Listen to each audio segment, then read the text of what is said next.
বার্তা সংস্থা সিএনএন-এর উদ্ধৃতি দিয়ে ওয়াশিংটন প্রাপ্ত নতুন গোয়েন্দা তথ্য অনুযায়ী ইসরায়েল এবার ইরানের পারমাণবিক স্থাপনাগুলোর ওপর সামরিক হামলা চালানোর প্রস্তুতি নিচ্ছে। যদিও যুক্তরাষ্ট্র এখনও তেহরানের সঙ্গে পরমাণু চুক্তি পুনরুজ্জীবিত করার জন্য কূটনৈতিক প্রচেষ্টা চালিয়ে যাচ্ছে। অবশ্য ইসরায়েল অনেক দিন ধরেই ইরানের সাথে যুদ্ধ করতে চাইছে এবং যুক্তরাষ্ট্রকেও এই যুদ্ধে টেনে আনতে চাইছে।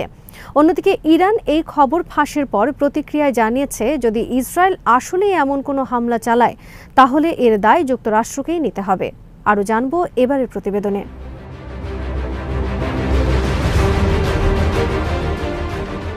সাম্প্রতিক গোয়েন্দা মূল্যায়নের সঙ্গে পরিচিত এক মার্কিন কর্মকর্তা সিএনএনকে জানিয়েছেন যে ইসরায়েলের প্রস্তুতি ও কার্যকলাপ ওয়াশিংটনের নীতি নির্ধারক মহলে উদ্বেগ সৃষ্টি করেছে।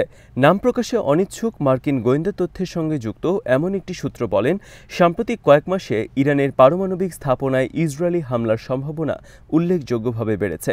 আর ট্রাম্পের মধ্যস্থতায় একটি যুক্তরাষ্ট্র ইরান চুক্তি যদি ইরানের সমস্ত ইউরেনিয়াম অপসারণ না করে তাহলে এই হামলার সম্ভাবনা আরও বেড়ে যেতে পারে।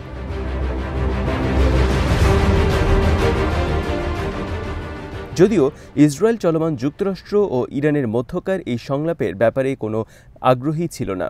তারা চেয়েছিল ইরানকে আরও আগে যুক্তরাষ্ট্র হামলা করুক, কেননা ইসরায়েল ইরানকেই প্রতিরোধ অক্ষের সব সংগঠন ও ফোরামের প্রধান পৃষ্ঠপোষক বলে গণ্য করে। অন্যদিকে মার্কিন গোয়েন্দা কর্মকর্তারা যেসব তথ্য পেয়ে ইসরায়েলের হামলার বিষয়ে নিশ্চিত হয়েছেন, এর মধ্যে রয়েছে ইসরায়েলের যোগাযোগের গোপন নজরদারি, সামরিক চলাচলের পর্যবেক্ষণ এবং ইসরায়েলের শীর্ষ কর্মকর্তাদের প্রকাশ্য ও গোপন বিবৃতি।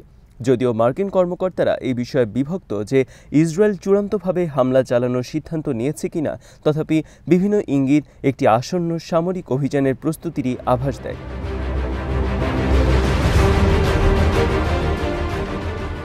সিএনএনের মতে এই ইঙ্গিত বা আভাসগুলোর মধ্যে রয়েছে বিমান হামলার অস্ত্রশস্ত্র স্থানান্তর এবং ইসরায়েলি সেনাবাহিনীর সাম্প্রতিক বিমান মহড়ার সমাপ্তি।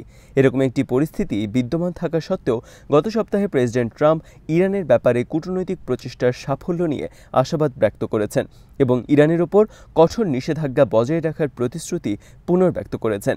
পূর্ববর্তী প্রতিবেদনগুলোতে ইঙ্গিত দেওয়া হয়েছে যে ইসরায়েল মে মাসে একটি হামলার পরিকল্পনা করেছিল, কিন্তু ট্রাম্প তেল আবিবকে সংযত করেন এবং তেহরানের পরমাণু সক্ষমতা সীমিত করার উদ্দেশ্যে আলোচনা এগিয়ে নেওয়ার পথে অবস্থান নেন।